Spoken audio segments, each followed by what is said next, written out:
everyone. Welcome to Your World or Mine. Show me yours and I'll show you mine. Everybody, we have beautiful Ekari here all the way from Malawi, and she's one incredible young lady. And when I say young, I say it with a lot of respect because Birdie told me she's doing amazing things. So Ekari, tell us a little bit about your world, what's happening in Malawi and in Africa. At the moment, in my experience, should I say, I am a writer, and I do storytelling sessions every month. So what I noticed in Malawi was that the literature industry was lagging behind quite a bit.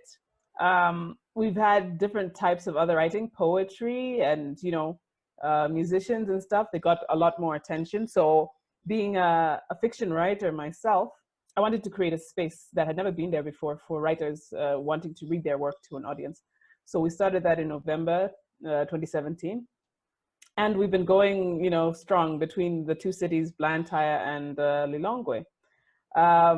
So that's the thing that I focus on building and growing. In terms of what has recently been happening, I don't know if you've heard of the Short Story Day Africa. They are basically in a group that goes across borders, and they did a workshop this weekend, which I actually came from a few hours ago. We just finished up the workshop. So I got to hang out with the writers that I've met through my storytelling workshop, and we worked on our craft and things. So I'm feeling pretty good about that as well. Wow. Now tell me, I'm really interested in what you're saying in terms of writing. In your experience, what is the effect of writing on other people who's not writing? Well, the storytelling sessions has really opened people's eyes to that, because usually you take a book home and then you have your reaction as you're reading. The writer can never see what you felt about certain parts. Maybe you'll give them the summary of how you felt about it, but they'll never know like what particular part of the story had a big impact on you.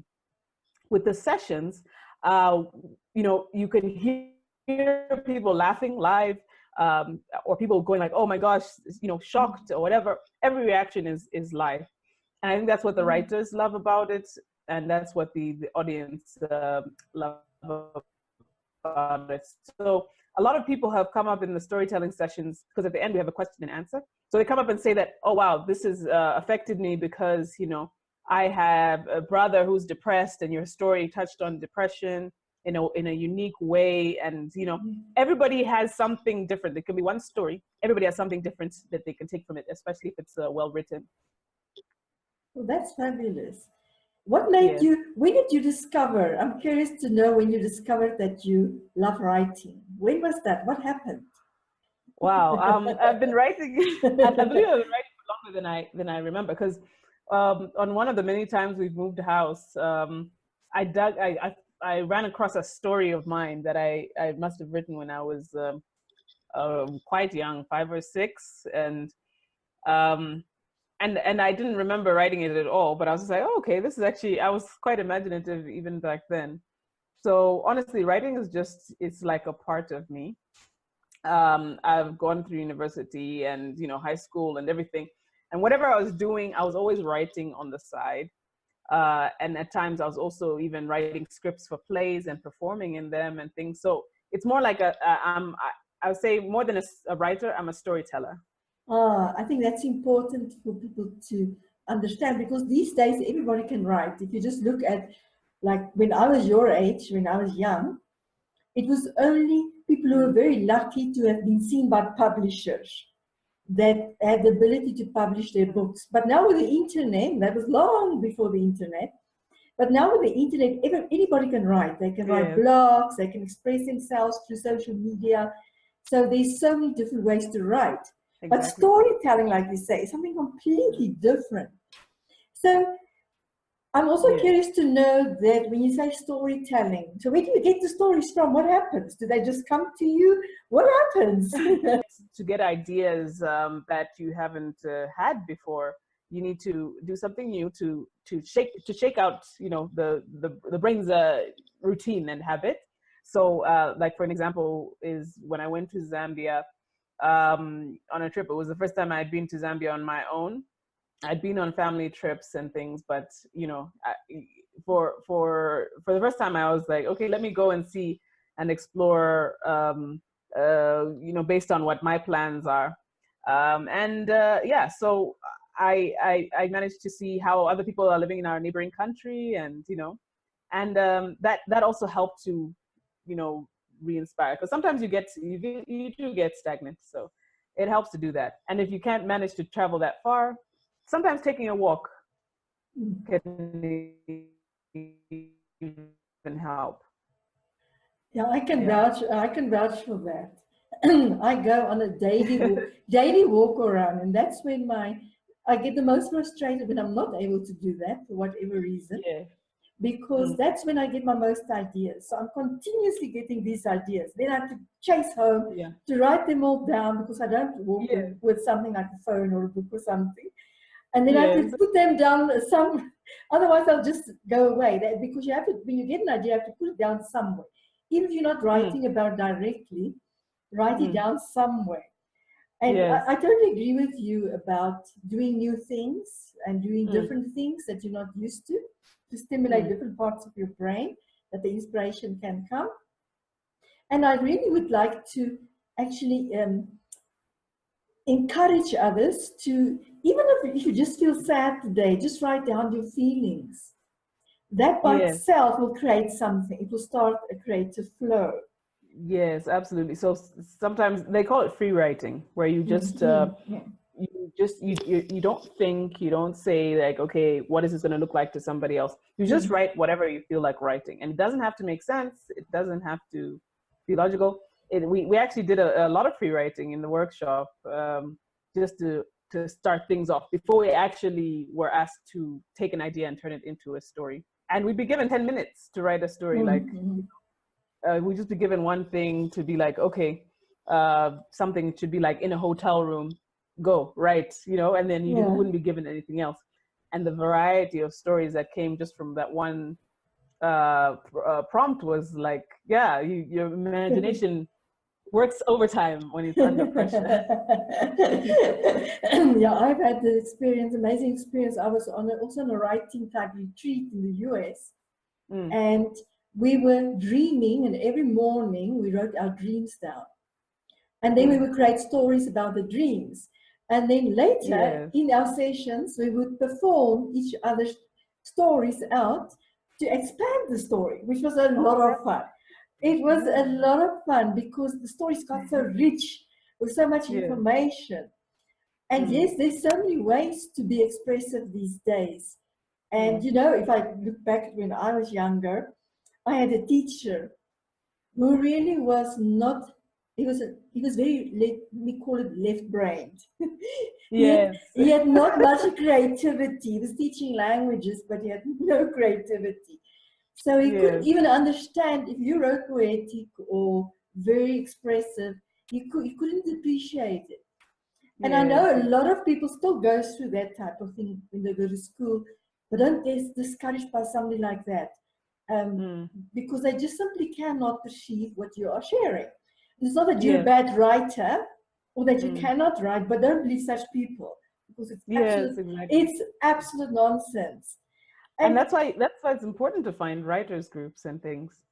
For so support, that you can find your tribe. Your tribe and support. It's very important. I remember when I published my first novel, which was like a 330-page thick, very thick story. And I remember one of my best friends read it before I published it. And I was horrified by his feedback, because he has no clue about language or anything literate or anything like that. But in his own way, he couldn't even, the story was just too much for him to understand. Yes. And initially I was like shocked. And but don't allow such people, because they just cannot perceive what you're sharing, and that's okay. Okay. But now I want to ask you, why are you writing, Ekari? What does it do for you to write? Why are you writing? I think I mean, a lot of people watch movies and stuff, and it captures your imagination, but there's a small group of us walk away from that and start to expand on those ideas and say that, and then we create movies in our heads. And I don't know, part of it is like, I think we actually might go crazy unless we get those out there somehow, you know, whether it's written down or yes. So I was saying, it's like an itch you feel like you need to scratch. Like when you come up with an idea that says like, whoa, that would be so cool, or that would be so funny or sad or whatever it is. You're tempted to find the first listening ear and just, you know, explain the whole story to them. But I would say that I would advise writers to resist that, and I'm advising myself as well, because it kind of, it's like releasing steam. So now it's just like, once you walked away from that, you already feel like in a way you've released that steam, and you don't feel motivated anymore to really write it down. So, oh, I'll do it next time, or I'll do it the other time. You find yourself, you know, saying, I'm more relaxed now because I've let it out. So it's like, you can't waste that story on a one interaction, you know, with somebody, when you could have put it down on paper and maybe developed it into a story or a book or movie, a play, you know, where a wider audience could have experienced it. Oh yes, I can resonate with that. You know, I'm like, yes. I always say, I'm constantly pregnant with ideas. And the thing is, there was a stage of my life when I was so eager. I just want to get it out. I want people to hear it. And then I also had to learn to, because like you say, it loses its intensity. There's some magic that's lost. And to, like you say, put it down on paper, but don't yet share it with just everybody. Yes. Now, Ekari, I want to ask you something else now. In terms of where you live in Malawi, what would you say is the current state of mind, the current state of being of the younger people, the young ones who came more recently? What would you say is their current state of well-being in terms of emotional, spiritual, mental, and physical well-being?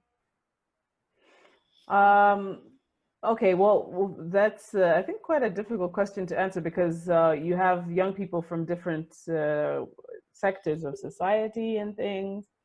But I guess the ones that I come into contact with, I'll talk specifically about the young writers. I think the young ones, I don't know, I'm not too worried about them, because they still have that hope and that drive and that optimism, and they haven't yet like come to the point where it's like, oh, okay, once you get to this point, there's barriers to you know, stop you from you know, or not stop you, but like make it really difficult for you to get published and all of that. But I mean, overall, the country as a whole, it's we're going into uncertain times. We're going into voting. You know, there may be a power shift soon. There's a younger candidate coming up, which all the young people are rooting for and things like that. So I would say there's like a renewed hope, but it's on unstable ground for now, because we're yet to see what this candidate can do. First of all, if he wins, and secondly, what he can actually do. But yeah, I would say we'll have to wait until that period is up. But yeah, we kind of have a lot of emotions coming up, positive ones, hopefully. But we just hope that they don't get disappointed, you know, by what happens in the future. You know, but for me, there's a few amazing things about what you just said. Firstly, is that you say that the ones who came more recently, they're not hopeless, because there's some type of perception in the world, bigger world out there, that the younger generations are hopeless, which I also, in my experience, do not see as true. It's quite the opposite, like you say. And what you're saying Mm. about the emotions coming up, like with any transition, and I'm Mm. really glad that there's these young people. I've been saying it for many, many decades. The younger people need to come up and to come into leadership positions and the likes, especially in a continent like Africa, because there's so many young people on this continent, and they've got so much potential. But for me, Yeah. what I want to bring back to your writing and to creativity is the fact of when such emotion stirs up. In my experience, that's the perfect soil for creativity. Yes. It is when we get stuck, when nothing is really happening, like every day is the same old, same old. For that creative impulse inside of yourself, Yes. whatever you call it, to come forth, something must happen, some movement must happen. True. And emotional upsurgence is usually one of the times when some of the most amazing things birth. And especially in creativity, especially I can just from my own perspective as well, my own experience, it's when deeply emotional things happened around me or within me that amazing stuff came out. Yes. Yeah. So whenever, I just want to say for the ones who came more recently, the younger ones, so if you do feel uncertain, unsafe, insecure, not sure what's going to happen, that is the first sign that something wants to come through you. Something wants to be said through you. And even if you don't consider yourself a professional writer, don't worry. You've got all the blogs and all the stuff on social media, on the internet, you can share things these days. Exactly. And I encourage them to join communities and things because a lot of the growth comes from you sharpen each other, more experienced, writers, working with younger writers.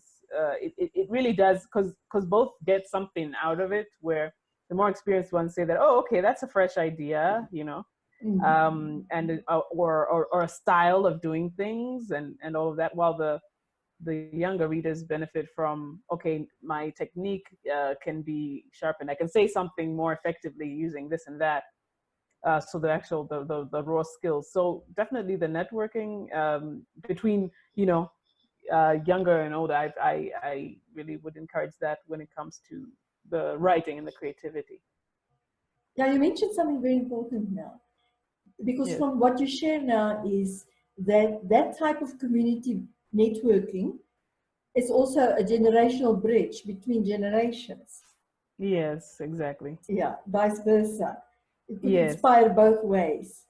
Yes, I mean, we had our last session a couple of weeks ago. We had a guest writer, Woko Mahatani Malunga, who basically about I think a year before I was born, he was winning awards for his writing. So that's when you really saw, because he lined up with 6 other writers who were young people, and he was really open to that experience, and they were really excited to meet him. So you really got a feel of something new being created between the two generations. If I can just give a background about Malawi and writing, not too many, like just a few decades ago, when Kamuzu Banda was in power, the one party. He was ruling for several decades. This is his life. He was a lifetime president. A lot of the people who got prosecuted and exiled were writers. That was the kind of threat that they posed to the ruling class, to say that, okay, if we have ideas said in a certain way, and these were like poets, so they wouldn't say anything direct, but you just hear that they've been exiled and this and that, and that would actually make their writing even stronger, even more influential, because people, when they say that, oh, someone who's been exiled, oh, why? Oh, because of their writing. Oh, I want to read that.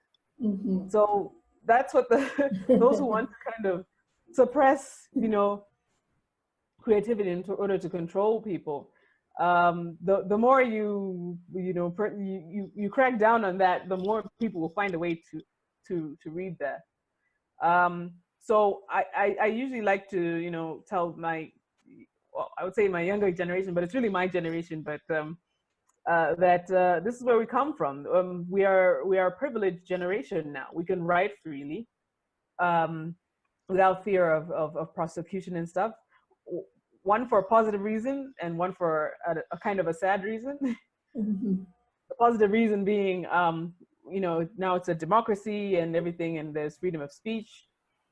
And the sad reason is that nobody reads anymore in Malawi. So it's like, okay, the politicians aren't threatened because, like, okay, you can write your thing, but we know, like, it's not gonna, like, spread throughout society because people have kind of stopped reading. But yeah, that's why I have rolled up my sleeves and said, okay, let's bring the writing to the people and stop waiting for them to come to us. That's a wonderful philosophy. So, but how do you now, in this world that, especially with the younger generations, they don't read that much anymore, how do you inspire them or get them to read? What do you do? I'm still working on cracking that code, but generally we use more technologies and stuff, Facebook, and go to the spaces where the young people are, and see what's the best format. Because sometimes it's a matter of someone will read a book on a tablet, but they won't read it like in a physical book, and or vice versa. Sometimes it's the format that they read it in. Because the thing is, as long as you watch movies and stuff like that, you enjoy stories. It's just that the particular format that stories are in, that they came from, which is books and print. That's what's going out. People will never get tired of stories. We were telling stories in when we were cavemen, So people never get tired of stories. We just have to find out what kind of stories can we bring to them that works for them. I mean, we can say that, okay, let's just forget writing, let's go to movies. But I think there is value in the written word, because movies, yes, they're visual, you can show a lot of things, but they do stifle the imagination a little bit. They show you everything, like, this is what it looks like. When you're reading a novel about, like, a magical land and stuff like that, you're creating with the writer, when they say that when an author has finished writing a book, they've done half the work. The rest of the work goes on in the reader's mind. So I do believe in that value of the written word, which is why I'm pushing for it. In terms of solving the issue of young people reading, I think getting young writers, which we have a lot of those, is a key part of them, because they say that, okay, someone young is writing something, and it's something that combines the things we watch on TV as well as what's going on in our country.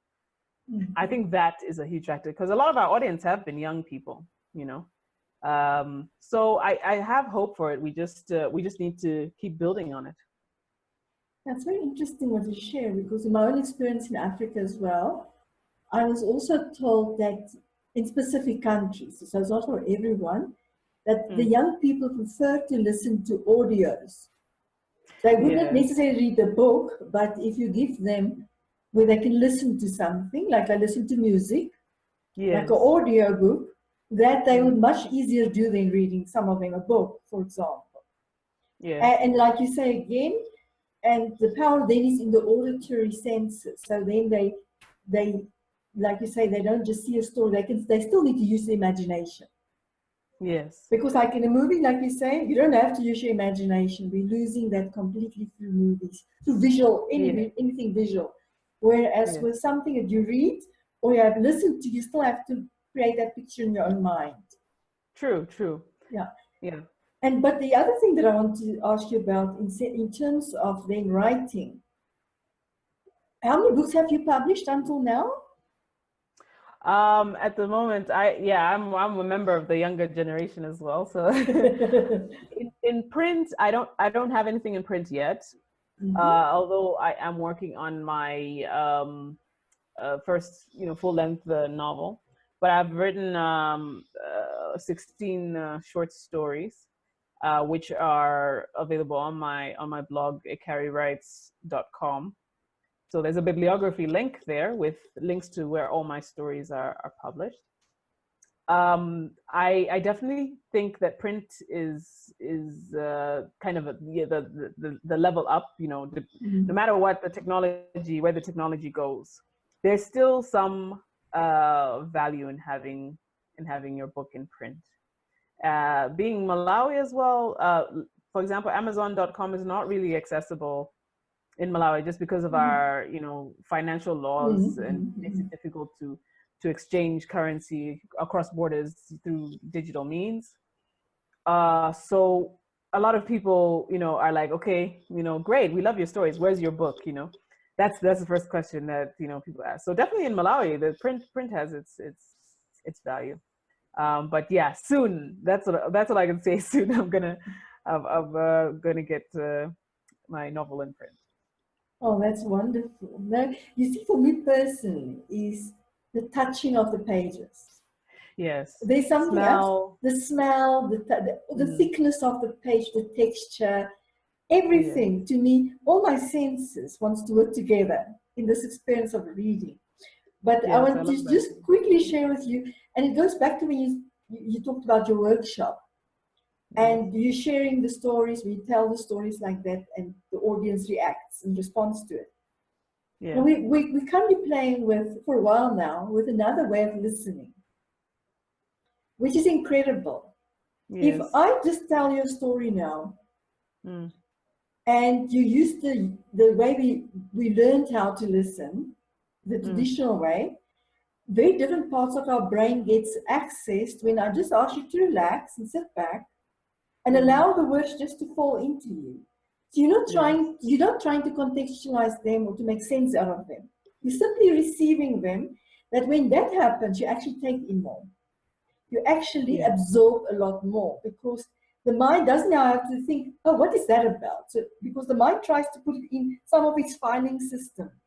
And especially this share something new, which the mind has not heard before. Then the mind goes, hey, where must I put this part in? It doesn't make sense for me in this moment. Whereas you just sit, relax, and be in a more receptive state of being, and you just allow the words to fall into you. You're not trying to make any sense of them. You actually remember a lot more about what you heard, and you also take in a lot more. So it has more meaning for you, which is quite interesting when people start to do that.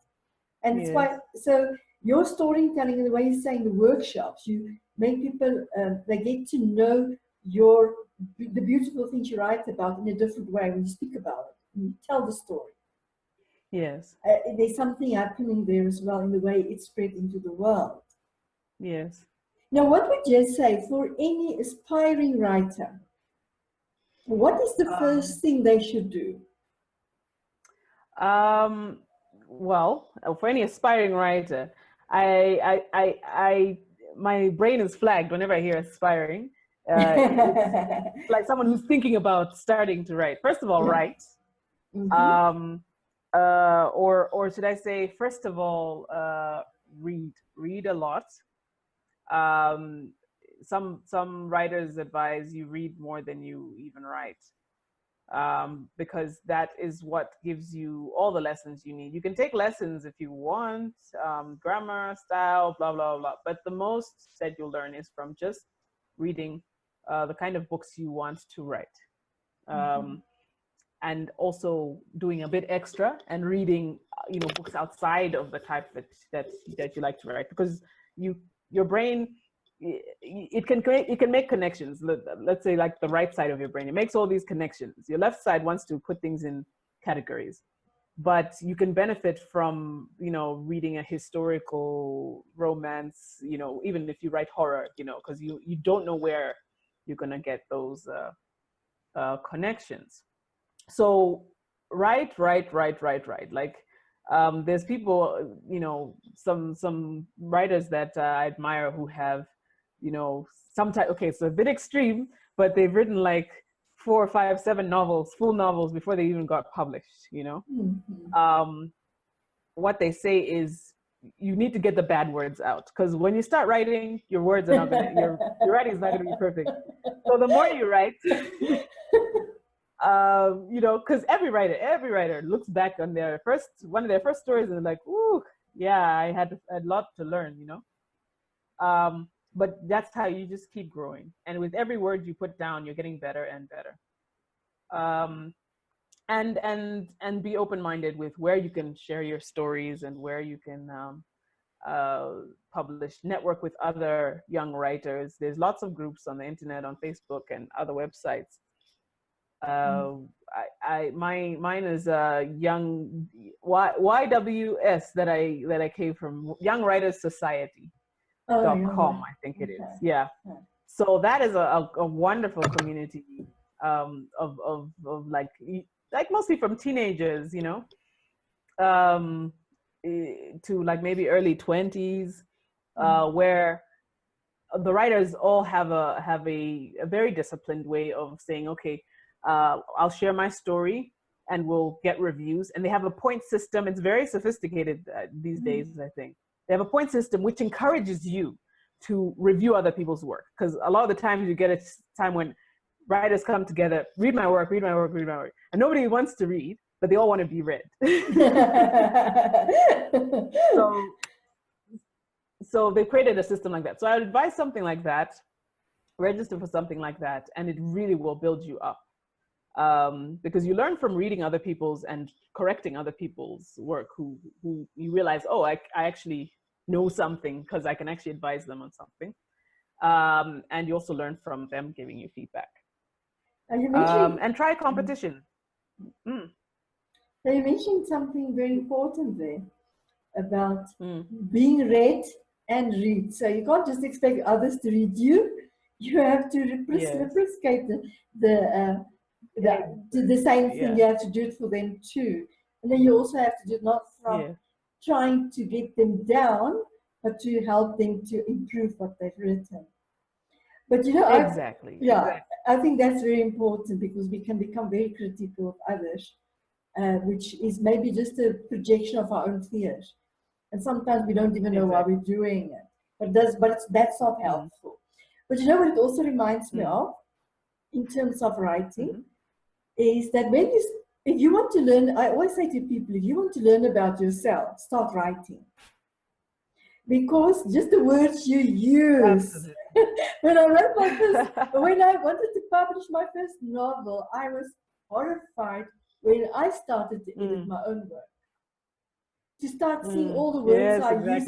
Oh, I was like shocked. And it told me so much about myself at that time, you know, what I was like at that time. So if you want to learn about yourself, just start writing. It doesn't matter what you write.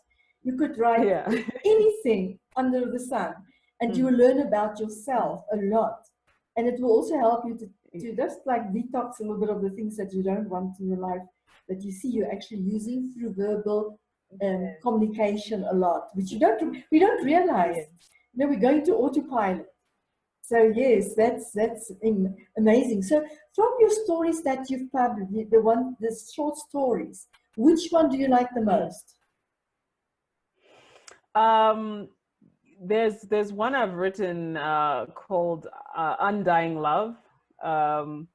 I've blended you know, romance and horror, believe it or not.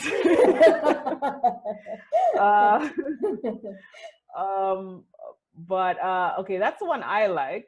The one that I've gotten other people say that it's their favorite is one called Montague's Last, which is about 17th century Chewa slave in a French dungeon who creates something in the last moments of his life that, you know, ends up changing the world. And I think the reason behind that is because I've spent like about 3 years just working on that and editing. So it really wasn't in quite a polished shape by the time I was done, as well as, you know, giving out to more experienced writers to give me feedback and everything. Whereas Undying Love was mainly my, you know, work that I did, and I think I only got a couple of people to read it, and then, but in terms of the themes and everything, I really like Undying Love personally, on just what it covers and the intense emotions that it goes through. Oh, that's beautiful. Now, Yes. I'm curious. I'm not sure if I know this about you. Are you a full-time writer, or do you do it like as just part of your existence? So you just write all the time? But is it your career, or is it something your hobby? What is it currently? I would say it's my parallel parallel career, Uh-huh. but I do have like a main day job. Uh, it being, I mean, writing, making a career out of writing is difficult in any country, but it's especially a challenge in Malawi. Just because if you name any part of the industry, with be it publishing, distribution, and all of that, there's challenges, promotion, and all of that. So Mhm. so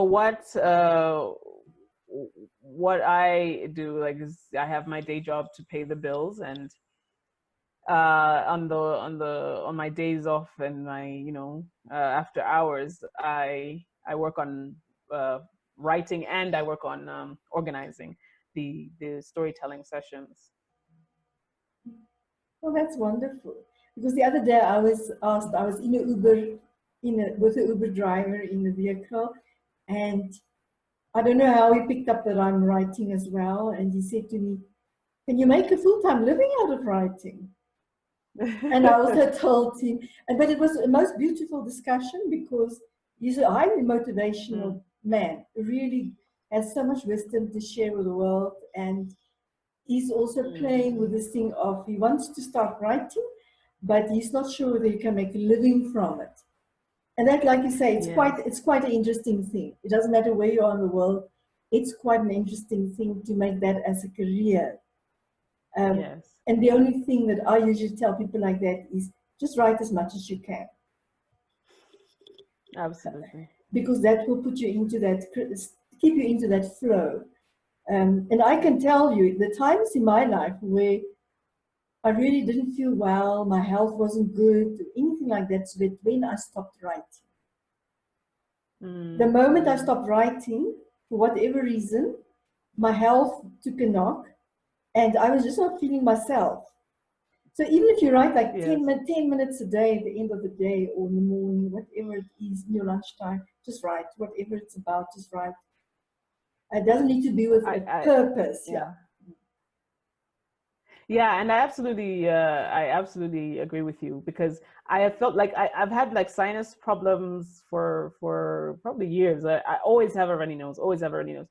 Until one point I found out, like, when I was getting into the flow of, writing and organizing the storytelling sessions, and just creating spaces where I connect with like-minded people, and it just gives me a lot of joy and things like that.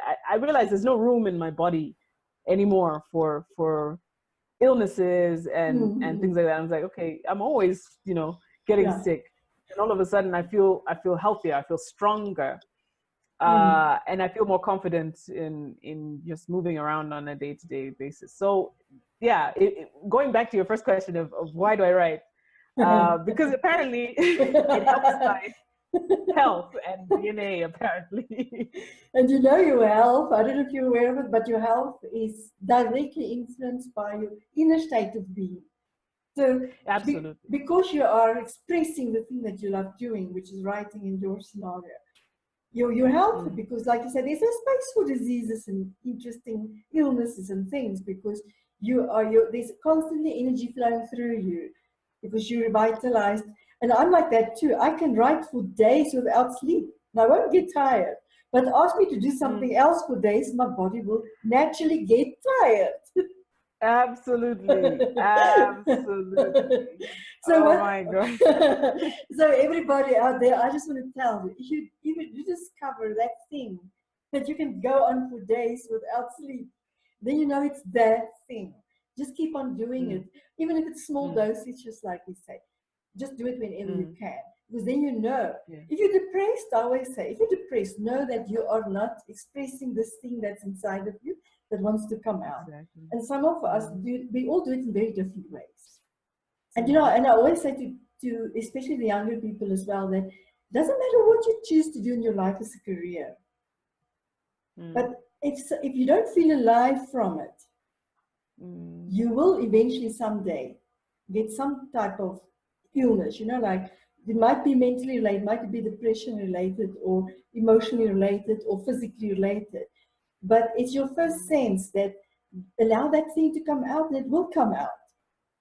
You must actually just invite it to come out, whatever it is that makes you tick, because we are all very different. We've all got such beautiful things to share with the world. And just sometimes telling your story. One day recently, I was invited to a group of women, a women's event. And it was a very simplistic event. People were telling their own stories. But in that room, I think we were like 30 people in the room. And one lady was sharing her story. She was the main key speaker of the event. But it was very informal. And it was for me extremely interesting to see that almost 50% of the women in the room related to her story because they went through similar things. And if you now just take that, whatever your story is, and go write about it down, just write it down. That by itself starts creative flow. Yes. And that's the power of stories. If we're talking about in terms of service to people, writing stories also you actually don't know how your story could change somebody's life. There's people who like just fictional story. I mean, we're talking about Harry Potter, which is like, fairies and wizards and all that stuff. You think it's just a, silly little story, but there's so many people who have said that I was really depressed and, this book, stopped me from, hurting myself or ending my life and things like that. So you really, if you have a story in you, I feel like you don't have the right to keep it within you because you just don't know. You just don't know who's going to be healed by that, who's going to be helped by that. So, I mean, that's the thing because I mean, of course, as much as you have a passion, there are days where you just feel like not doing it. You just feel like, okay, I'm just over it. I'm just over writing. On those days, it helps to remember that, okay, I'm not just doing this for fun or whatever. I'm doing this because stories touch people, stories transform people. So I'm going to write as many stories and make them as good as I can. In terms of quality and accessibility, I'm going to take it seriously. So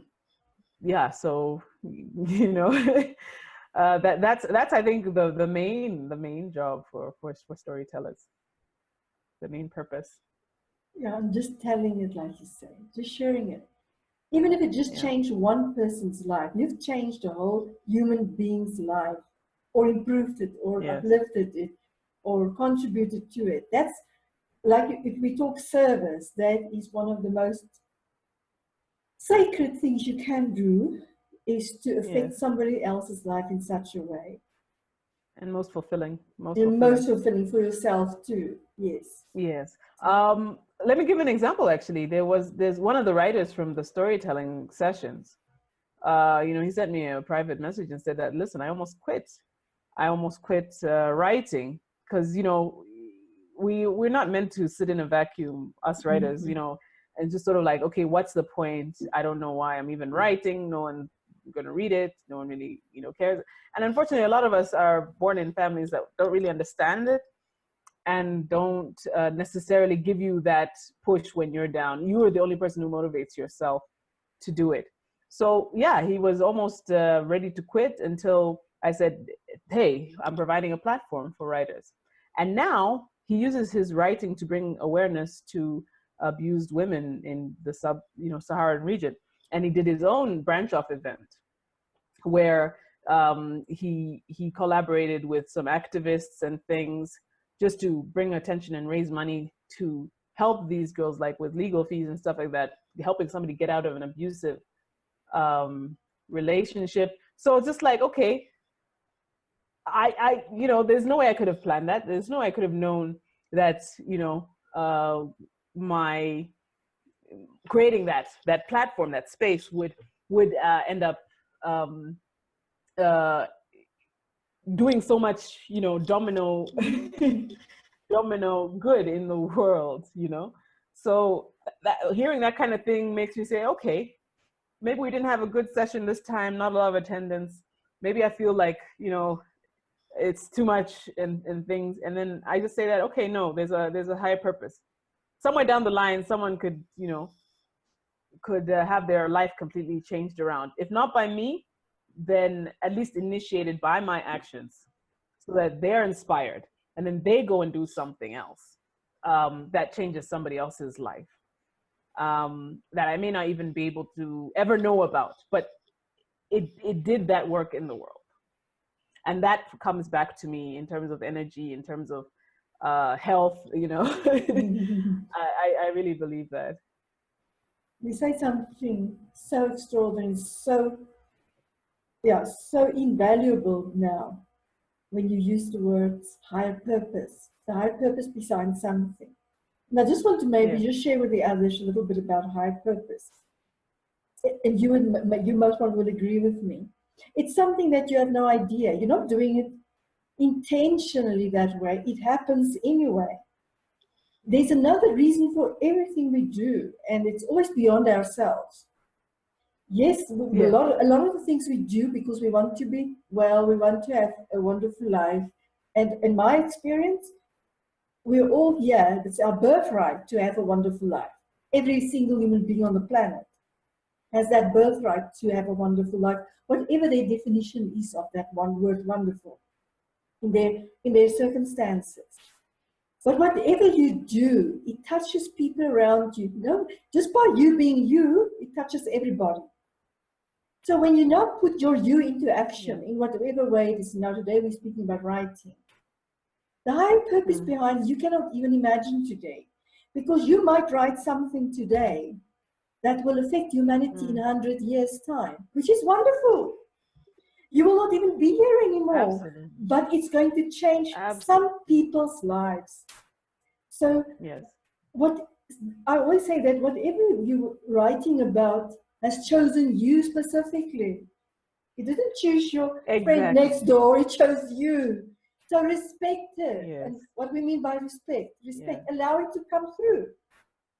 And to just use, like you say, the practices and the platforms to get yourself surrounded by similar like-minded people who has similar interests that can support and encourage you, that can give you good guidance along the way, which we all need. Nobody's perfect. And we all learn. Life is a learning process. We never like fully learn. There's no such thing. Doesn't matter how old we are or how young we are. So surround yourself by those type of people and just do it whenever you can. And like you say, whenever you feel like, oh, this is too much, maybe take a break, yes, but then start again. Just begin again. Don't stop completely, because then you break that flow. And we all do get tired. And we all do get tired, it's human. But just keep with that flow and reread what you've written until now and just take it further. And even if it doesn't make sense, it's okay. You might change it later. That's fine. But just keep on doing it. So my dearest Ekari, I want to ask you, if you had to give the younger people, the people who came more recently on earth, a special message, what would that be? The special message is, no matter how few years you have, you don't know whether you can inspire people who are maybe older than you, that you feel like, okay, I shouldn't be having to, you know, inspire those people. You don't know how you can change people's mindset or make someone's day better. You know, you have a tendency to think that maybe I'm young, I don't know much, or, you know, everybody older knows everything more than me. You have something to teach. Writing is one way to do it, but it can be through any other way of expressing yourself. And, you know, myself, I experienced it as, you know, when, you know, Woko Matani, the first thing he said to me, because I was just like, oh, thank you so much for, you know, I was about to say it's an honor to meet you. But then he said it first. He said, it's an honor to meet you. And I'm like, you know, I'm maybe 3 or 4 decades younger than him. And he said, you're inspiring and you're this. And it was so humbling and it was so it was so like out of body experience. Like, okay, I had that impact on someone, and it was just by doing what brought me joy. That's it. That's it. So follow your joy. That's all I would say. Follow your joy. Oh, now you talk my language. Follow your joy. I just need to say that as well. Follow your joy. And like you say, and I've got news for you, all your younger generations. The ones who's been here much longer has a lot to learn from you. You can bring something special into this world that nobody else can bring in the way you do and express in the way you do. Never even think that others know more than you, no matter what their age is. It's they just know different things than you. And when you realize that, you just do things for the joy of it. The joy it brings you. The joy will ripple out to everybody else. And it doesn't take a lot of energy from you then. Yeah. It doesn't, it revitalizes you. So just keep on doing those things that gives you joy. And don't ever think you know less than the ones who's been here longer, because it's not true. You know different things. Exactly. And I think we can now create a beautiful story about different things. Absolutely. Absolutely. So, Ekari, thank you so much for joining us today here at Your World of Mine. And I want to encourage everyone who's going to engage in this video to just take a few moments by yourself and just think of what is it that gives you much joy. Yeah. And just do one thing a day of those things, just one, whatever it might be. And if you're a writer, I would also encourage you to contact Ekari. Her details will be at the end of this podcast. She so gracefully agreed that we can share her details afterwards, because we need each other. We need to support each other, to encourage each other, and to inspire each other. So this brave, courageous, very talented young woman, contact her if you feel like you want to know more about what she's doing. If you want, by the way, get her stories, because that by itself, I'm curious. I want to know about this Undying Love one. and the other one, both of them. So Montague's life, go and check them out and read them and engage in them. When I say engage, it's different from just reading. Really go into what you're reading and allow it to speak deeply to you, because it's magical what happens to us when we allow things to speak deeply to ourselves. And it changes our lives completely on levels that we not even realize sometimes. So thank you for that. And thank you, Ekari, for coming and joining us in this way today and for sharing your beautiful gift with the world.